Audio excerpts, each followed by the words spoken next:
Hello, welcome to Word on the Street. I'm your host, Rob Walters, and today I have the honor of talking with the editors from Six Rivers Media's 3 weekly newspapers.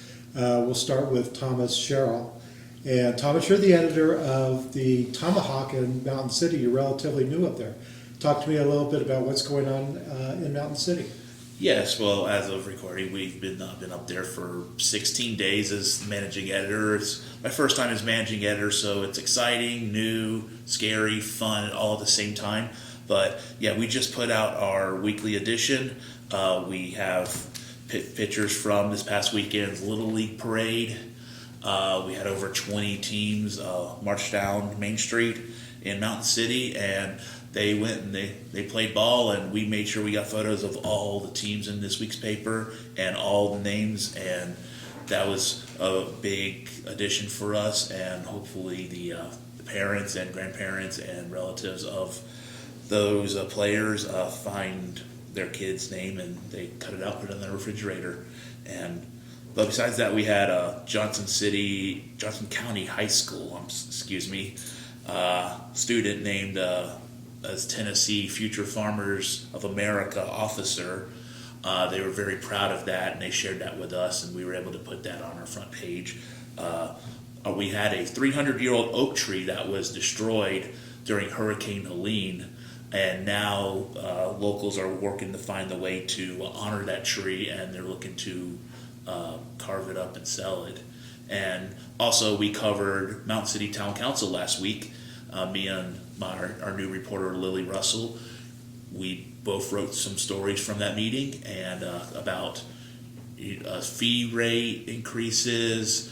We got some employee raises, and just it was a long meeting that went several hours, but we felt like that we've helped inform the citizens of Mountain City what is going on with that, and we will continue to do that going forward. And so that's our front page this week. Great.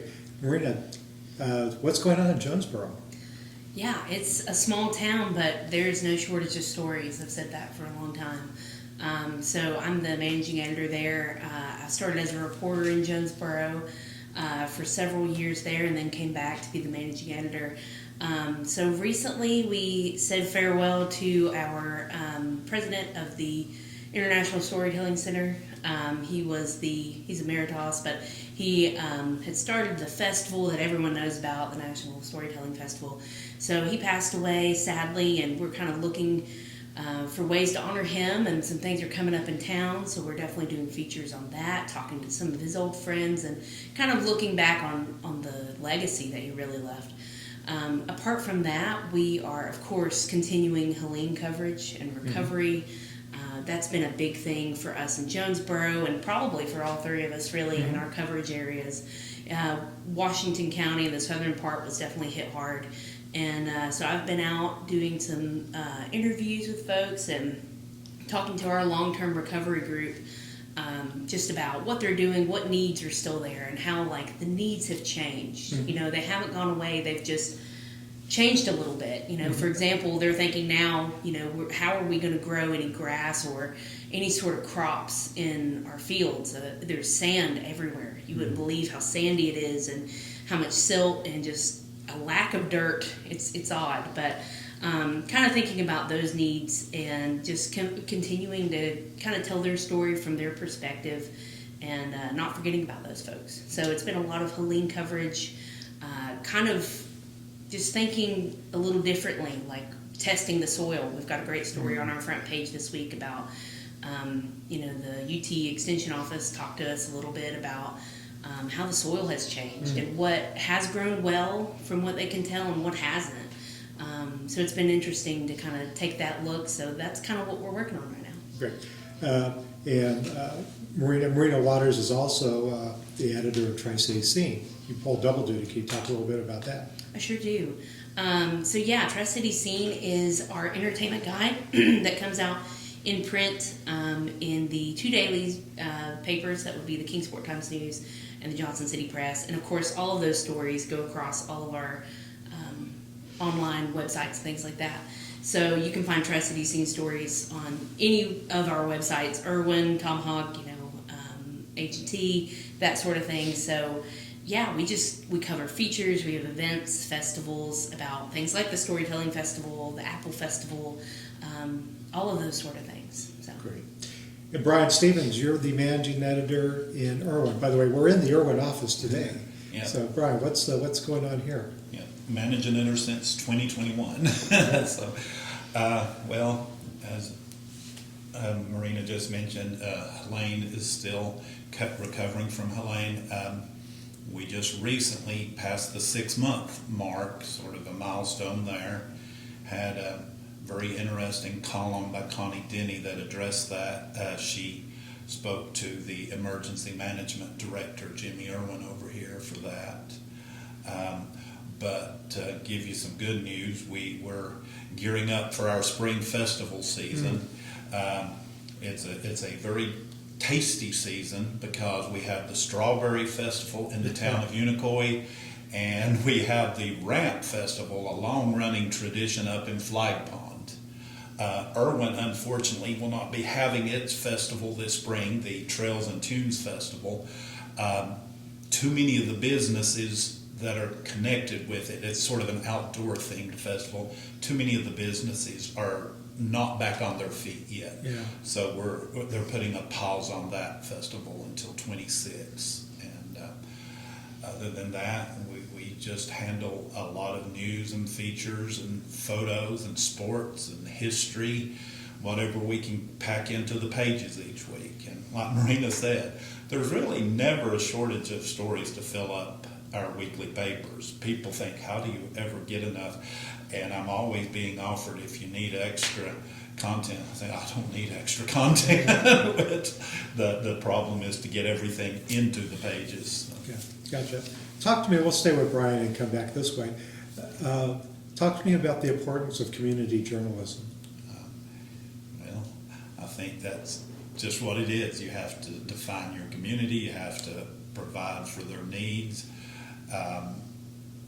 When Marina and I interviewed our shared reporter, that was one of the things we stressed. It's a community. We have 2 community newspapers that we wanted her to work for, and we wanted to stress to her no story is too small, and there will be some big stories too. She had no idea that about a week after she started, we would get hit by Hurricane Helene and be about the biggest story of the young century. But yeah, it's just community newspapers are something a little different. And if you've got a lively community, like I think we do here in Erwin and Unicoi County, it makes the job easier. You mentioned your reporter. What's her name? Kimberly Har. Kimberly. And she's now an associate editor. I should bring that up, but yeah. Great. Marina? Yeah, I'm glad you mentioned our shared reporter. That's a good point. So we have a connection there. And yeah, we did definitely stress community when talking to her and looking for a candidate for that. I'd say it's, if not the most important, it's one of the very most important elements of what we do, all of us, I would say. I always say there's something a little special, a little different about some of the weeklies. I think weekly papers do a really great job of really having that community element in your paper. You see faces and, like he said, no story's too small. You've got stories about a man driving his antique tractor for the first time in years across a field. That was one of my favorite stories when I was a reporter in Jonesborough. And that really, those kind of stories really stick with you, And I think, too, apart from the feel-good stories and that kind of thing, there's an importance of attending meetings. And that's a big reason of why we do this. Not so much just meetings, but to tell people what's going on in their town and ask the questions that people aren't asking, that other people wouldn't ask. A lot of times, if you don't have a reporter at these meetings, there's no one else but the elected officials. That happens often. And, we'll have maybe 1 or 2 audience members, if that, and who else is there asking those kind of questions? So community, I think, can be some of those features and things like that, but there's a real importance on community news, and that's really central to what we do. Thomas? Yes, well, I definitely agree with what Bryan and Marina just said about the importance of community news. They took several of my talking points, but I will try to fill. First of all, just thanks to Kimberly, who's not here, but she wrote the article about me coming into Mount City and told the readers who I was, and she did a really good job with that. So, in my job as managing editor for 2+ whole weeks now, I've been trying to learn about Mountain City and Johnson County, trying to figure out where the news is, and there's been no shortage of it so far. And that's something I've learned throughout my career as a community journalist is there's always news to be found. It doesn't matter how big or small your newspaper is. If you go out there, you find it. And I think the important thing for community newspapers is to be out there, is to show your face in the community, is to, as Marina said, go to these meetings, ask those questions, because sometimes you cover a meeting, you're the only person there, and then that next meeting, based on your reporting, there's a full house, and there's people lining out the door if they're upset with something or they want to support something. And sometimes that's just the way it is. And you develop those relationships with elected officials at the same time holding them accountable to those positions that they hold.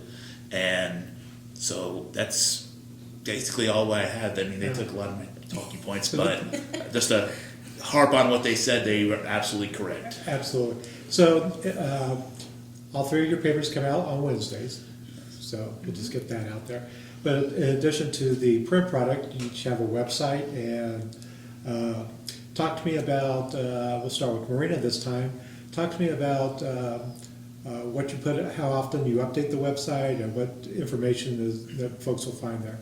Sure. It's an interesting element to have a print product that comes out each Wednesday and then have this robust website presence and this online presence.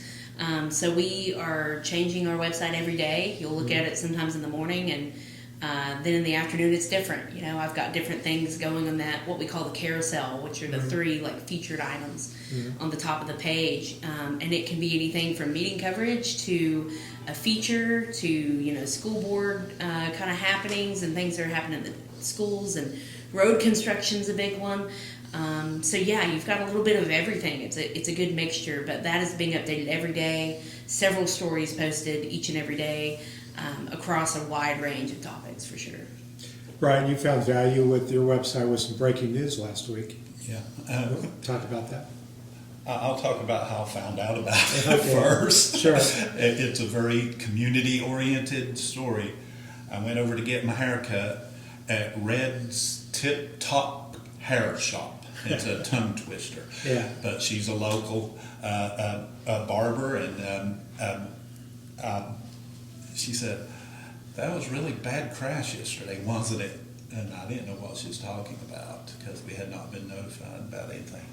And we had a young guy on a motorcycle, a police chase, and there was a crash into a truck and he was killed. But it just shows you how you can learn about things that are happening in your community from the most unexpected of sources. Yeah. So I came back to the office and immediately mailed the town's police chief, emailed him, not mailed him, and we had it on the website the next day.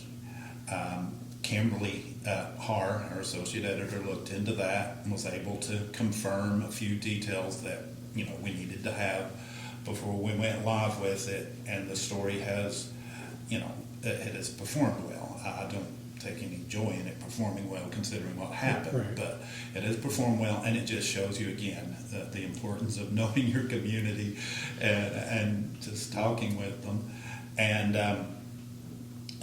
the website's been very liberating for someone who runs a Wednesday paper when a lot of the government happens on Mondays or Tuesdays or Thursdays.